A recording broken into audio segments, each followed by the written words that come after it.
Балбак Түлебаев эмгек жамаатына тааныштырылды. Садыр Жапаров 10 күн мурда дайындалган аткаминерди кызматынан алды. Бишкекте Subaru Legacy үлгүсүндөгү унаа толугу менен өрттөнүп кетти. Финпол 9 миллиард сомдук коррупциялык схеманын бетин ачты. Матраимовдун кармалганы шоу деп билдирген чиновник азыркы бийлик менен иштегиси келберин билдирди. Кримтөөл Камчы Көлбаев абактан качан чыгары болжолду айтылды. Балбак Түлебаев Суракматовдун адам эмес. Балбак Түлебаев Бишкек шаарынын мэри болуп дайындалды. Тийиштүү буйрукка премьер-министр Садыр Жапаров кол койду. Түлебаевди эмгек жамаатына өкмөт аппаратынын башчысы Бакыт Аманбаев тааныштырды. Түлебаев сөз сүйлөп жатып, баарын ишти улантууга, кышка даярданууга жана пандемия менен күрөшүүгө чакырды. Балбак Түлебаев 48 жашта. Ал 2018-2020 жылдары Бишкек мэриясынын аппарат башчысы болуп иштеди. Андан кийин 2020 жылдын 27 июнунан бери өкмөттүн Ысык көлдөгү ыйгарым укуктуу өкүлү болуп келди. Рыскелди Мусаев Коопсуздук кеңешинин катчысы болуп дайындалды. Тийиштүү жарлыкка президенттин милдетин аткаруучу Садыр Жапаров кол койду. Дагы бир жарлыкка ылайык Кеңешбек Дүйшөбаев Коопсуздук кеңешинин катчысы кызматынан бошотулду. Кеңешбек Дүйшөбаев Коопсуздук кеңешинин катчылыгына 15 октябрда дайындалган эле. Манас аэропортунун жанында автоунаа күйүп кетти. Бул тууралуу Чүй облустук ички иштер башкы башкармалыгынан билдиришти.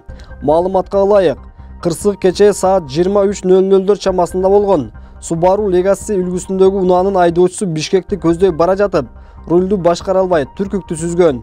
Жыйынтыгында унаа толугу менен күйүп кеткен. Жабыркагандар жок. Экономикалык кылмыштарга каршы күрөшүү кызматынын кызматкерлери социалдык фондунун жана салык кызматынын жооптуу кызматкерлери түзгөн коррупциялык схеманын бетин ачты. Бул тууралуу Финполициянын маалымат кызматы билдирди. Маалыматка ылайык, аталган эки мамлекеттик кызматтын жооптуу кызматкерлеринин айынан мамлекеттик казынага 9 миллиард сом зыян келтирилген. Салык кызматы менен социалдык фондунун жетекчилик кызматтарда иштеген кызматкерлери алтын өндүргөн ЗАО KG компаниянын жетекчилери менен сүйлөшүп алышып, аталган жеке компания салыктан жана социалдык төлөмдөрдөн төлөөдөн качып мамлекетке 9 миллиард сом зыян келтирген. Бул факт кылмыштардын жана жоруктардын бирдиктүү реестри жазык кодексинин коррупция деген 319-беренесинин негизинде каттоого алынып, сотко чейинки териштирүү жүрүп жатат.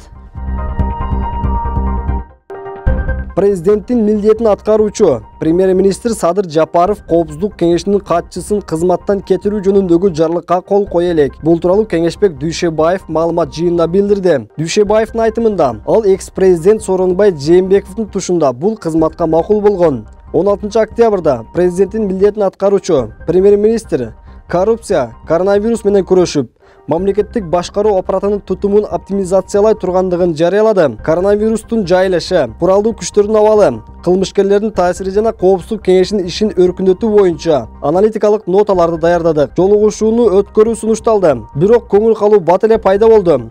Материалдар каралбай калды. Бирок орчундуу, карала турган темалар бар. Жаңа өкмөт кызмат орундарын бөлүштүрүүнү колго алды. Биздин сунуштар боюнча эч кандай чара көрүлбөйт, деди Кеңешбек Дүйшөбаев. Дүйшөбаев кошумчалагандай, чуулгандуу камоолор, театрлаштырылган шоу болуп калды. Мисалы, бажы кызматынын төрагасынын мурдагы орун басары Райымбек Матраевдин кармалышы. УКМК Райымбек Матраимов мамлекетке зыян келтирди деп дүйнөгө жарыялады.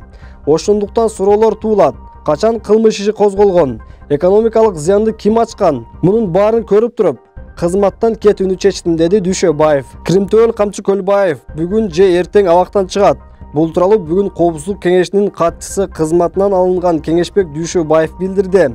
Анын айтымында, эгер Камчы Көлбаев эркиндикке чыкпаса, Крим дүйнөнүн өкүлдөрү азыркы бийликке доомат коет. Бир Кримтөөлдү кармоо үчүн чоң шоу уюштурушту.